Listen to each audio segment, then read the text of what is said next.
దేహం ఏమిటి? దేహం అంటే అర్థం ఏమిటి? 5 పంచ పంచ పంచ పంచ 5 5 5 5గా ఉండేటువంటి ఒక 20 తత్వాలు, అదే ప్రపంచము. ఈ దేహం కూడా ఒక ప్రపంచమే.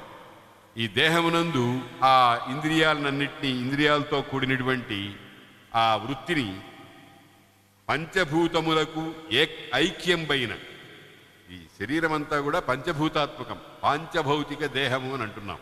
అయితే పాంచభౌతికం ఈ శరీరంలో మనం ఇదిగో ఇది మట్టి, ఇది వాయువు, ఇది అగ్ని, ఇది జలము, ఇది భూమి అని ప్రత్యేకించి చూపించలేము, అన్నీ కలిసి ఉంటాయి. అందుకనే పంచభూతములకు ఐక్యం పైన దేహంలో ఆ మృత్యువును కలిపేశాట. దేహము గుణత్రయమునందును, ఈ దేహాన్ని తీసుకెళ్లి గుణత్రయంలో పెట్టాట. సత్వ రజస్ తమో గుణాలని 3 గుణాలు.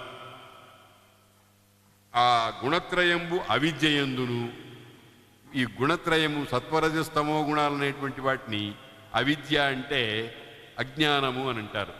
అంటే ప్రపంచ జ్ఞానం ఏదైతే ఉందో దాని యందును, సర్వారోపహేతువుకు అవిద్యను జీవుని యందును, అన్నీ తన మీద ఎక్కించుకున్నాడు ఈ జీవుడు వీటినన్నిటినీ. దానిని జీవుల్లో పెట్టాడు. జీవుండైన తన్ను అవ్యయమైన బ్రహ్మమునందును. ఎంత ప్రక్రియ చూడండి, ఇది పెద్ద ప్రాసెస్. ఈ ప్రాసెస్ సాధారణంగా యోగుల్లో జరుగుతుంది. అంటే దీన్నంతటినీ మనం ఇటువంటి ప్రవచనాల్లో పట్టుకోలేకపోవచ్చు, కానీ మొత్తానికి ఏమిటనమాట, యోగ విద్య అనే దాని యందు ఒక పరినిష్ఠిత పరిపూర్ణ స్థితిని సంపాదించాడు. ఆ జీవుణ్ణి తీసుకెళ్ళి బ్రహ్మమునందు ఆరోపించాడు. బ్రహ్మం అంటే పరమాత్మ. ఎక్కడి నుంచి వచ్చాడో జీవుడు, అక్కడ జీవత్వము అనేది లేకుండా చేశాడు. జీవత్వం అనేది లేకుండా చేయటానికి ఒక దృష్టాంతం చెప్తారు పెద్దవాళ్ళు శాస్త్రాల్లో. ఒక గ్లాసుడు నీళ్లల్లో ఒక లవణపు ముద్ద, అంటే ఉప్పురాయి, ఆ ఉప్పురాయిని తీసుకువెళ్ళి మనం చూస్తూ ఉండగా నీళ్లు అక్కడున్నాయి, ఉప్పురాయి అక్కడుంది. ఈ ఉప్పురాయిని తీసుకెళ్ళి నీళ్లలో పడేసాం. ఏమవుతుంది? ఉప్పురాయి కనపడదు, సర్వాత్మన కనపడదు, అందులో ఒక కణం కూడా కనబడదు. కాకపోతే రుచి తెలుస్తుంది అనుకోండి, అది వేరే సంగతి. కానీ ఉప్పురాయి మళ్ళీ అక్కడి నుంచి ఉప్పురాయిగా బయటికి రాదు. అదిగో అది లయము అని అంటే బ్రహ్మములో లయం చేసేసాడు. ఆ రకంగా చేసి బహిరంతరంగ వ్యాపారంబులు విడిచి, బయట చేసే పనులు లోపల చేసే పనులు అన్నిటినీ కూడా వదిలిపెట్టేసేసాడు. దీన్నే ఏమంటారంటే శరీరమునందు ఉండేటువంటి సమస్తమైన వ్యవహారాలని మానివేసేయడం. దాన్నే అప్పుడు అటువంటి స్థితిలో ఏమవుతుందనంటే వాడిని ఏమంటారంటే బాల ఉన్మత్త పిశాచవత్ అంటారు. బాలుడు, చిన్నపిల్లవాడికి బట్టలు కట్టుకున్నా ఒకటే, కట్టుకోకపోయినా ఒకటే, వాడికి పెద్ద తేడా ఏం తెలియదు. వాడు నోటికి ఏ మాట వస్తే ఆ మాట మాట్లాడుతూ ఉంటాడు. ఏ పని చేయదలుచుకుంటే ఆ పని చేస్తూ ఉంటాడు. అశుద్ధంలో పడి తిరుగుతూ ఉంటాడు, ఎగురుతూ ఉంటాడు, గంతులేస్తూ ఉంటాడు. ఇది ఏ వస్తువైనా చూపించండి పిల్లవాడికి, రే ఇదిగోరా, అది నాది అని లాక్కుంటాడు. అంటే వాడికి ఏం లేదన్నమాట, నీది నాది ఎవరిది అనేటువంటి వివేకం లేదు, అంతా నాదే అని. అది బాలుడి మనస్తత్వం. ఉన్మత్తుడు అంటే పిచ్చివాడు. పిచ్చివాడు ఏం చేస్తాడు? ఒక కర్ర పుచ్చుకుంటాడు, బజార్లో కానీ వచ్చిన వాడిని తలకాయ పగల కొడతాడు. ఎందుకు కొట్టాడు అని అంటే వాడికి ఏం పని లేదు, వాడి మనస్సు సువ్యవస్థితంగా లేదు. వాడికి ఏదో ఆలోచన వస్తుంది. మనం కూడా అనేకమైన ఆలోచనలు వస్తూ ఉంటాయి, వాటిని అన్నింటినీ ప్రాక్టీస్లో పెట్టము. ఎందుకంటే ఉన్మత్తులం కాదు కనుక. ఉన్మత్తి అయితే ప్రాక్టీస్లో పెట్టేస్తాడు. తర్వాత పిశాచగ్రస్తుడు, దెయ్యం పట్టినవాడు. దెయ్యం పట్టిన వాడికి ఎక్కడ లేని శక్తి వస్తుంది. నేను చూశాను 2-3 సన్నివేశాలు. ఓ బక్క చిక్కినవాడు గట్టిగా గాలి వేస్తే పడేట్టున్నాడు, వాడు ఒక 10 మంది తినే అన్నం తిన్నాడు. ఒక ముసలామె, ఒక 60-70 ఏళ్ళ ఆమె హాస్పిటల్లో నేను చూశాను. 5-6 పట్టుకున్నారు ఆమెను వైద్యం చేయించడానికి. హాస్పిటల్లో పట్టుకున్నారు, కాళ్ళు చేతులు పట్టుకున్నారు. ఈ 5-6 మంచి బలిష్ఠులైనటువంటి వాళ్ళు. ఆ బలిష్ఠులైనటువంటి వాళ్ళందరినీ ఒక తన్నుదన్ని అలా ఎగిరి కింద పడి, అది రోగ లక్షణం. పిశాచగ్రస్తుడంటే అది వాడి బలం కాదు, అది పిశాచుడు. మనం అప్పుడప్పుడు చూస్తూ ఉంటాం. నేను అనంతపురం మార్కెట్లో ఒకసారి అట్లా వెళుతూ ఉంటే ఒక ఆమె పెద్దగా లేచి విజృంభించి ఒక పూనకం పూనిన తల్లిలాగా, గ్రామదేవతలాగా లేచి అందరినీ అరుస్తోంది.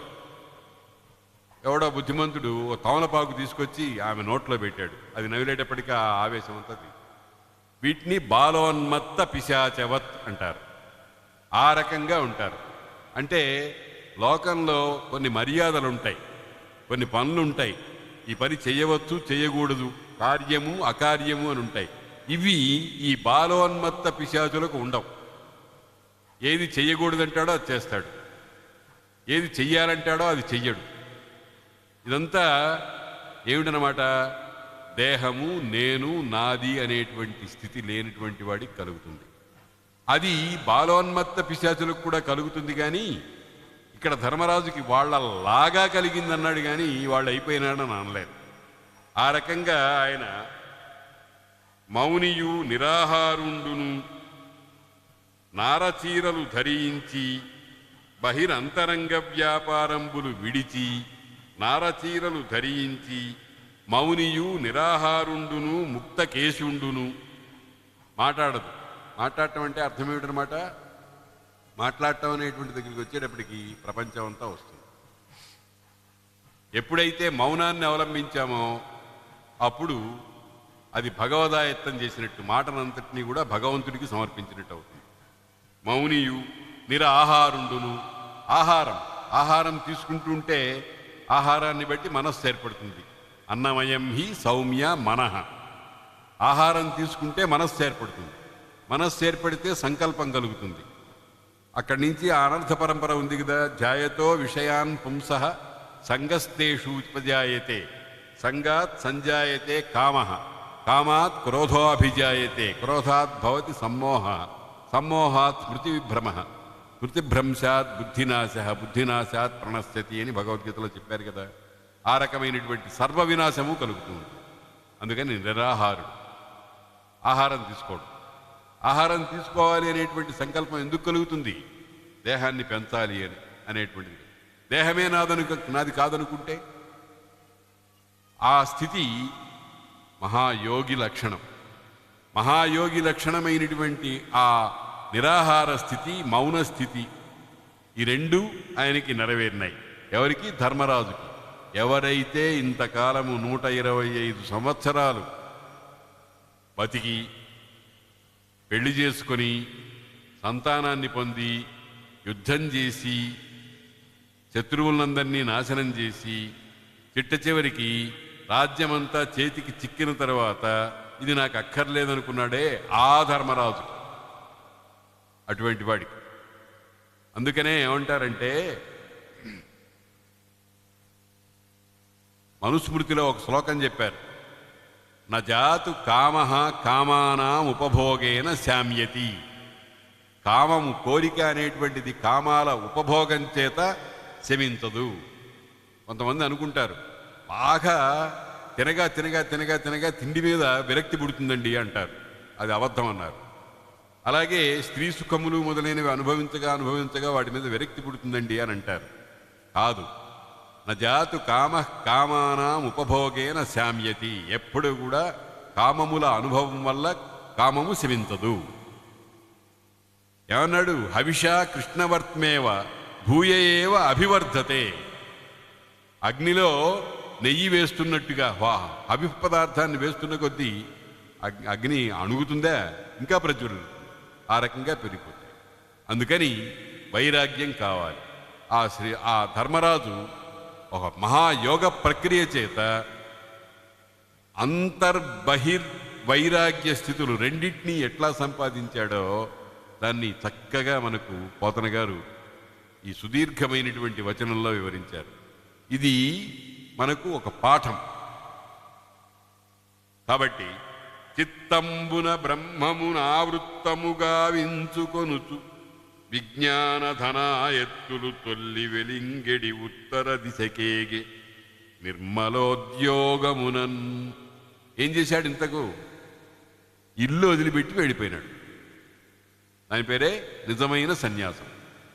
ఎటువైపు వెళ్ళాడు? ఉత్తర దిక్కుగా వెళ్ళాడు. ఉత్తర దిక్కు అంటే అర్థం ఏమిటి? ఉత్తరం అంటే ఉత్తు తరం, ఉత్తు ఉన్నతంగా తరింపజేసేది ఆ ఉత్తర దిక్కు. అక్కడ హిమాలయం అనే పర్వతం ఉంది. అది ఎట్లాంటిదేనంటే అస్త్యుత్తరస్యాం దిశి దేవతాత్మ హిమాలయో నామ నగాధిరాజ. ఉత్తర దిక్కులో హిమాలయం అనేటువంటి పర్వతం ఉందిట. దేవతల ఆత్మట అది. కాబట్టి ఆ ఉత్తర దిక్కుగా వెళ్ళటం అంటే అర్థం ఏమిటనమాట? పర్వతాల దగ్గరికి వెళ్ళాడు. పర్వతాల దగ్గరికి, అరణ్యాల దగ్గరికి వెళ్ళారు అంటే సంపూర్ణమైన వైరాగ్యం కలిగింది. మనం ఏం చేస్తాము? ఇల్లు కట్టుకున్నాం, దీపాలు పెట్టుకున్నాం, అన్ని రకాలైనటువంటి భద్రతా చర్యలన్నీ అవలంబించాం, అన్నీ చక్కగా చెప్పారు కదా.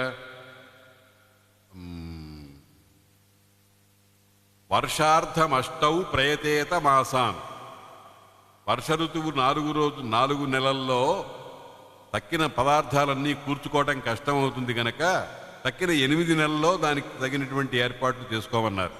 వర్షార్థం అష్టౌ ప్రయతేత మాసాన్ నిశార్థం అర్థం దివసేయతేత. రాత్రిపూట అన్ని పనులు పగల్లాగా చేసుకోలేం గనక రాత్రి సుఖంగా పడుకోవటానికి బాగుండాలి, ప్రమాదం రాకూడదు, పురుగులు పుట్ర దోమలు మొదలైన రాకుండా దోమతెర కట్టుకుంటాం, మంచి మంచం వేసుకుంటాం, పాములు అవి పాకకుండా భద్రంగా ఇల్లు కిటికీలన్నీ వేసుకుంటూ ఉంటాం, ఫ్యాన్ వేసుకుంటాం, ఏసీ పెట్టుకుంటాం, అన్నీ నిద్ర పోయిన తర్వాత సుఖంగా ఉండటం కోసం.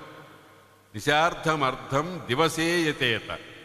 వార్ధక్యహేతోర్వయసానవేన. ముసలితనంలో పడుతుదనంలో ఉండేటువంటి సంపాదన పాటవం ఉండదు గనక అదంతా ముందరే సంపాదించుకుని ముసలితనంలో సుఖంగా ఉండటానికి ఏర్పాటు చేసుకుంటాం.